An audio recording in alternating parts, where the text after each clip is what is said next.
Good evening, Fernwood. It's your Esperanto practicing friend Neil, and it's time for us to traipse through time together to watch Mary Hartman. Mary Hartman. The episode this evening is from May 28th, 1976. That's a Friday, so some big things may be in the works. I guess we'll see how that looks. Let's do our recap. It starts with a couple of religious visits, including Jimmy Joe Jeters, who affirms that Loretta should be giving all profits from the song Vitamin L that she was considering recording.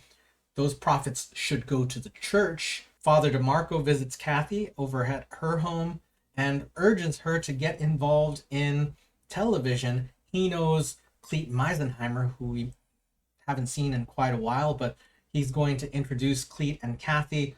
Also, there appears to be some kind of chemistry between the two. We'll see where that goes. The rest of the episode focuses on Mary and her various relationships. It starts with her calling the hospital and getting very excited to hear that Dennis Foley has recovered from his heart attack and will be released soon. Within seconds of that call, she's at the kitchen table and crying tears over Tom, who has left home and is staying with the McCulloughs. After that, she gets a visit from Howard McCullough, who, of course, is listening to her, but also urges Mary to get back together with Tom, perhaps because he sees the emotion of the two and maybe wants to fix it, but also he wants to protect his privacy because he is a closeted gay man and doesn't want that secret to be found. Mary and Howard go to their home, maybe to talk through things, perhaps to meet Tom. Mary notices that the photo album that features all of the photos of Howard has no photos of Ed in them, and of course Howard covers that. Then Betty shows up and Mary makes her way out, and then Betty starts to make gestures, vocal gestures towards the idea that maybe Howard should get together with Mary. That's a woman with a lot on her plate, Mary is, and maybe that's not a good idea, but also I think a little bit gross because, again, Howard is the gay man, and shoving her towards a woman who seems to be somewhat connected to him in a romantic way seems a little gross to me. That is our recap. Let's just get started again with May 28th, 1976's episode of Mary Hartman, Mary Hartman, Bonan Vesperon.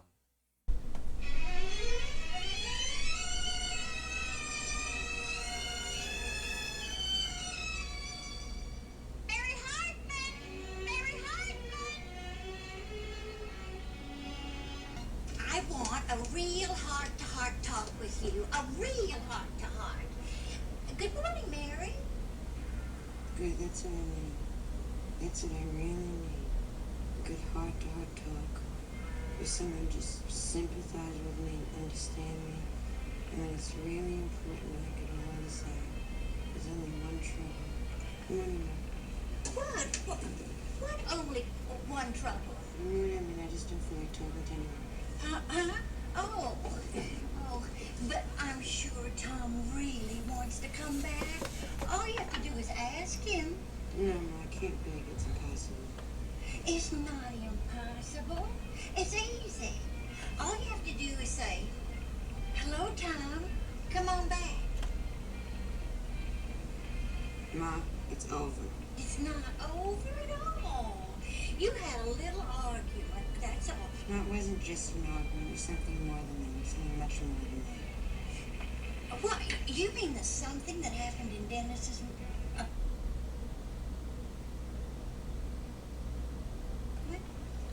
How do you know anything about Dennis? Anyway, it didn't happen in his apartment. It happened in his hospital room. Well, what could happen in a hospital room outside of a blood transfusion or something like that? Mary, I've been so worried about you. I hardly got an eye to stay closed all night long. Hun, I'm sorry. I would have come over early this morning, except Charlie and I had kind of a longer goodbye kiss than usual. Hi, Mrs. Sherway. Morning, Mary. Good morning, Loretta. I guess we're all concerned about Mary. Yeah, bless her heart. I mean, it's just so unfair for her to have to be so unhappy, you know.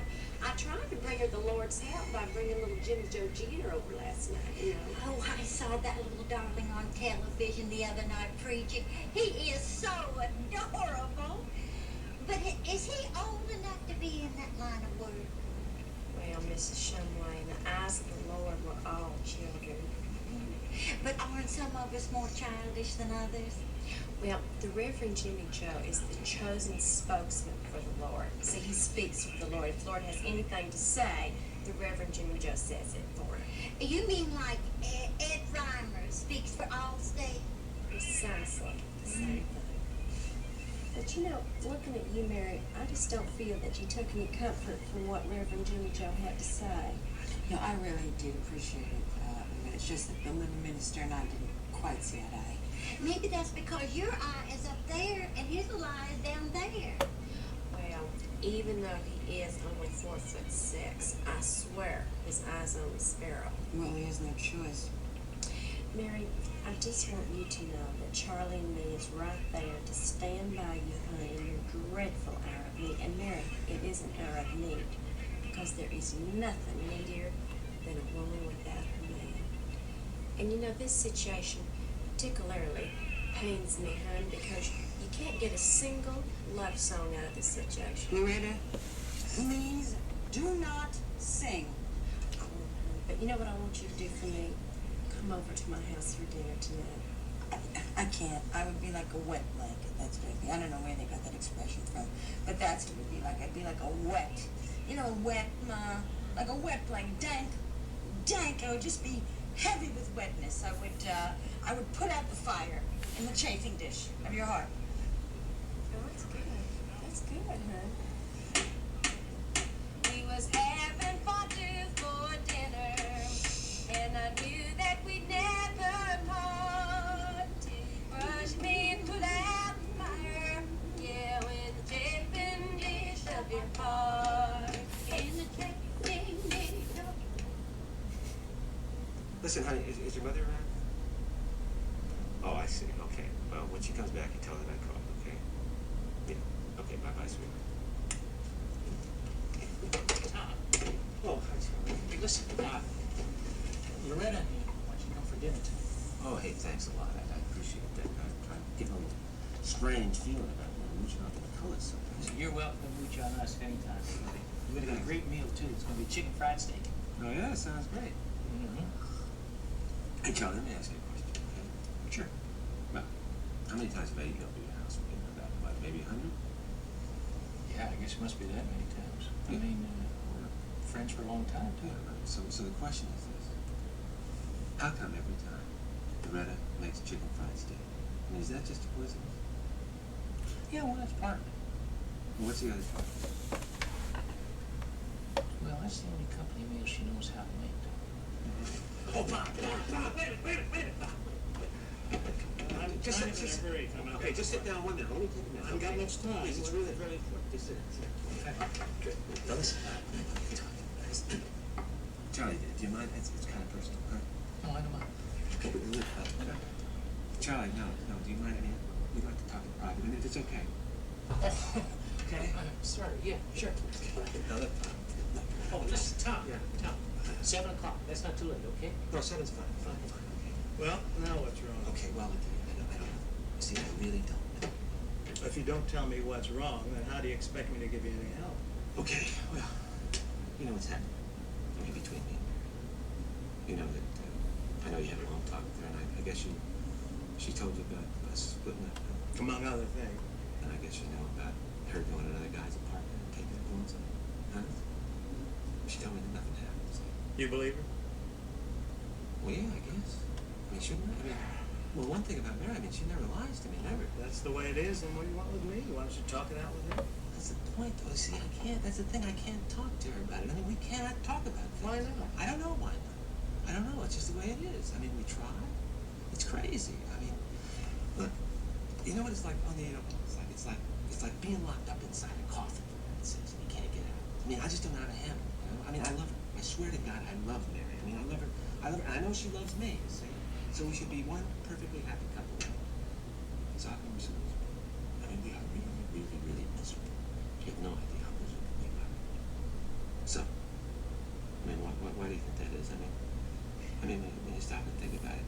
We should be happy, but we're losing. So what do you think we should do about it? Huh? I know you don't have a lot of time. Just let me explain a couple of things to you. See, you know what I do for her? I would lay down my life for her. I swear to God I would. And I know that she doesn't want to make me unhappy, and I don't want to make her unhappy, right? But we're still miserable. We cannot seem to get a handle on this damn thing, see? I mean, here we are with two people trying to make each other happy, and all we're doing is tearing each other apart. And what the hell kind of life is that? Look, I really got to get to my point. No, wait a minute. Wait, look. Just tell me one thing first. Just tell me if I'm right about this. Right about what? Well, now there is a difference between a guy going to a woman's apartment and a woman, especially a married woman, going to a guy's apartment. Now, isn't I don't know what you're getting so bent out of shape for. If nothing happened to your wife when she went to the guy's apartment. Well, damn it, it's the principle of the thing now, isn't it? You ought to be able to talk it out with her. If you can talk that out, you can talk out what happened when she went to his hospital. What? To his hospital? What the hell? What do you mean his hospital? You mean you didn't know about his hospital? Of course I didn't know about his. What the hell? What happened in his hospital? What happened? I've really got to get. Hold on, wait a minute. You mean to tell me that my wife and a heart attack patient at Fernwood receiving we're going With nurses and doctors not 10 feet away, and a chair propped up against the wall. I tell you, Mr. Hartman, you and your wife are too much for me. I'm just an industrial psychologist. Work stress, job dissatisfaction, but not VD and whoopee in the cardiac care unit. What you need is a professional psychiatrist. And not just an ordinary psychiatrist. What you two need is Sigmund Freud.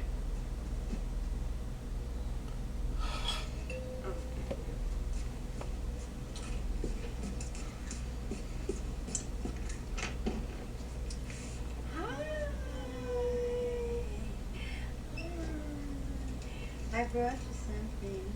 Some wine for dinner. Oh, Mary, how thoughtful, hon. That's so sweet. Yeah. Charlie, look here. Look at that. And it goes with anything. I mean, I know we're having chicken fried steak tonight, but like tomorrow night, if you have tuna, you can drink what's left over. Oh, thank you, Mary. Oh, look at the place. Did you do this for me? Well, You tell her, Charlie. no, you tell it. You tell it. Well, all right. We have a little surprise for you. Really? What? A puppy? No, what? A surprise? Oh, I love surprises. What? You know, Martha, when I was 8 years old, Mom made me a surprise birthday party. You know, the kind where everyone jumps out and goes, surprise, surprise! And I was so surprised I threw up. So what's the surprise? Well, someone is coming over for dinner tonight else besides you. Who? Tom. Tom Hartman? My husband? It's the only Tom we know. And the nicest. Oh, Lorena, thank you so much. That's such a nice surprise. Of course, now that you told me, it's not really a surprise, but thank you. Well, I just figured y'all should be back together. You know, loving each other as much as you do. You know, I was thinking about it on the way over here. I guess he's been thinking about it, too. I'm sure he has. Oh, I know he has. He called me this afternoon. He did? What did he say? He said to tell me he called. What? Oh, I wasn't home. Heather answered. Well, I called him. No, I called him back. He was Oh. on the covers. very intelligent thing to do, Mary. Very intelligent. You know why? Because a lot of people wouldn't have called back because of foolish pride. They wouldn't have done it. But you're intelligent. And you said to yourself, happiness is much more important than pride. And so you called him back, even though it was degrading. Thanks. Well, I bet you all just had this real warm, soothing conversation. What did you say? I said to tell him I called. Why? What do you mean? Wasn't he there? No. Well, he's going to be here, and pretty quick, too. How do I look? Fabulous. Gorgeous. You look gorgeous. Really? Do Yeah. I maybe I'm gonna go to the little girl's room and comb my hair. Well, I combed my hair before I came. I don't go out without combing my hair. But I thought I'll just recomb it because I thought I was just combing it for the three of us. But really, maybe I should. I just didn't. Not that I I mean, it's fine. I mean, not that I want to look any different for you or for someone else. It's just that I haven't not been living with the two of you, and I have not been living with him for the last few days. So just excuse me, because I'm just gonna comb my hair. She is keyed up like a hound dog who's just found the scent of a possum. That's right, honey. It's scent of love, is what she said. Hey, you know, that's kind of a good title for a song. The Scent of Love. Let's see, it's... Write it down, honey. Write it down. Love has a scent that's in my nose. I'm sniffing love and the feeling grows. Oh, it's not. Go get it. Go get it. All right, go get it. Okay. Hi, Tom. Golly, how are you? Listen, hey, you haven't been bending the elbow, have you? I had a couple of bouts, you know. A couple and a couple more by the looks of it to me. Well, you know, I mean, a guy has to drown his sorrows, you know. I got a lot of things on my mind. That's some bad, rotten news today. Oh, honey, you're going to have some good news in just a minute, because somebody else is here. Oh, yeah? Who? You'd never guess who. No. No. Na-na-na, na-na.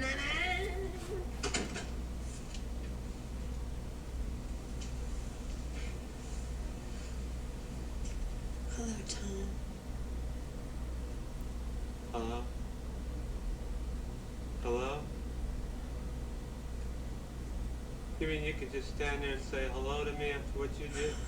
Huh? I'm so glad to see you. Glad to see me. Glad to see me. Is that what tramps are saying now? Glad to see me. Wait a minute, Tom. That's no wait a minute, me. Don't wait a minute, me. Ask her what she did in Foley's hospital room. Ask her. Wait, just now. This is my house, Tom. You're at my house, and you will not talk that way to that sweet little thing. Sweet thing you call her a sweet thing? After what she did and all of Fernwood be seen in front of everybody, you call that a sweet thing? We did it behind closed doors. You did? Now wait a minute. I don't know what this is all about, Tom. But this is no. Shut up, Charlie. I know what she did. I know, and she knows. Tom, Mary is your wife. No, she's not. She's not my wife. Not after what you did. You're not my wife. I don't want you, Mary. I do not want you.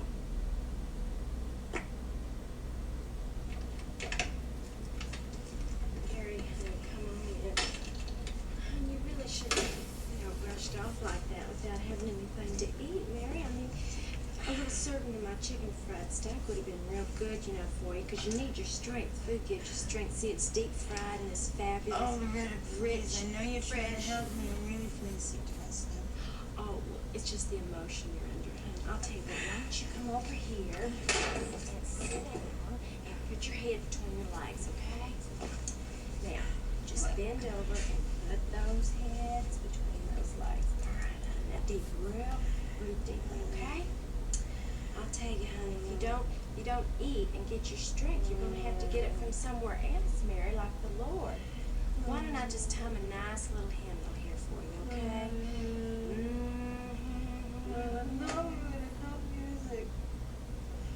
Well, Mary, how about a confession?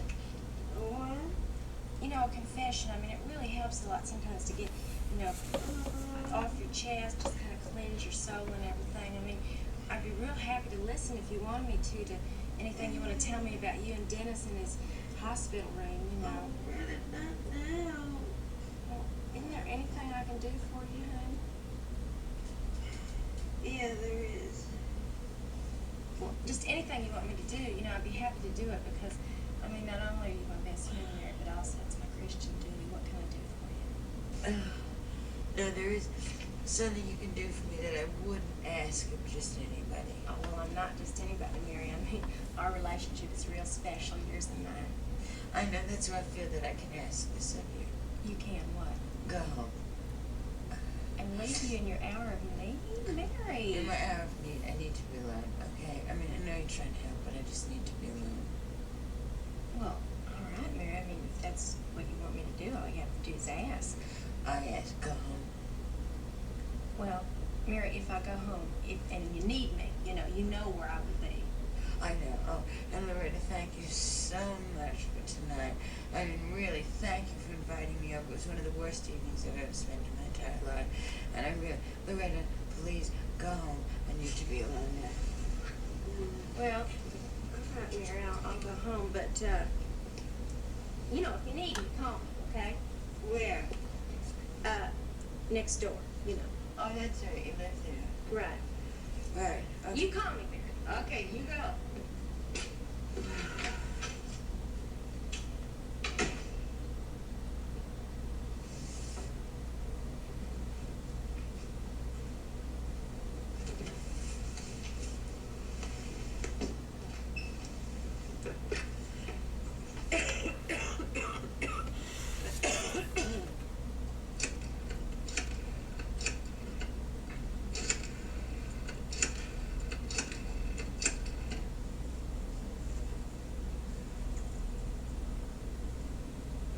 Grandpa?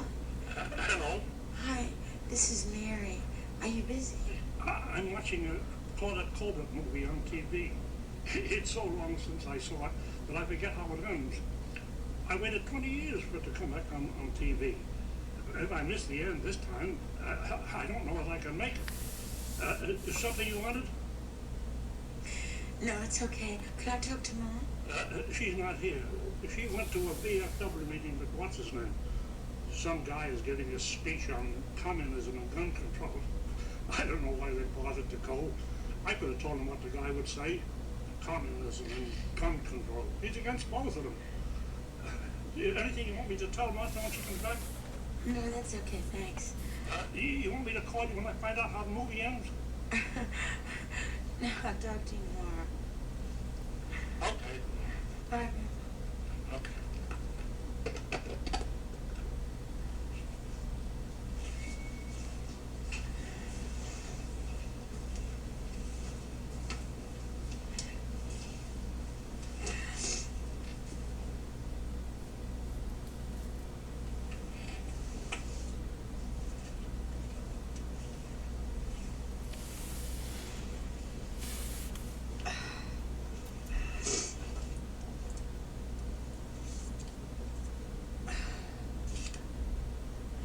The Surgeon General has determined that cigarette smoking is dangerous to your health.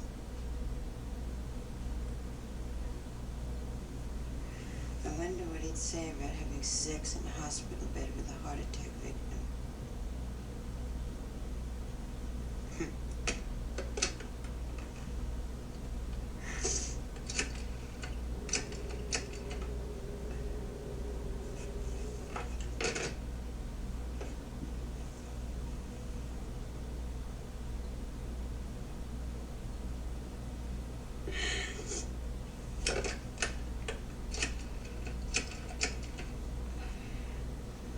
Information. Who do I call for help? What kind of help? I can use any kind of thing. I mean, I really need help, and I mean now. Is there anybody who specializes in that? Oh, the helpline? Do they help? What's the number? Thank you.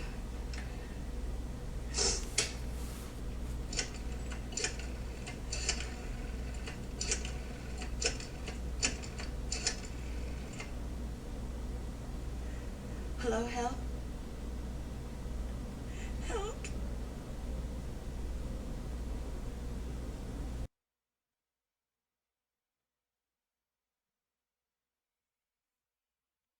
Mary at the depths of her depression, it looks like. And she knows why she's there, but she's feeling awful feelings. And Martha and Loretta aren't really doing. Maybe she doesn't feel like she can share with them based on her history of talking to them. Because Martha is not great at consoling and typically heightens the situation that she's listening to rather than kind of helps someone calm down from it. And Loretta is typically distracted by whatever song. And nice to see Loretta creating songs again. Maybe the church has given her that permission, although that's a whole other topic. But Mary wanted someone to listen to her and didn't get it. Howard was a person that listened to her, but maybe that's complicated too. And of course, Mary and Tom get invited to dinner together. It is a very kind and sweet plan from the Haggers. And unfortunately, Bob Gilroy does something that I feel is fairly unethical for someone in a counseling position.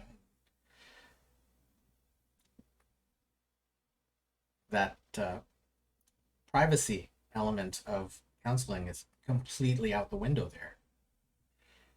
Now, I do believe that Mary and Tom should have a real conversation, but the way that it comes about, or the way that Tom found out what Mary did, is definitely not going to help their relationship.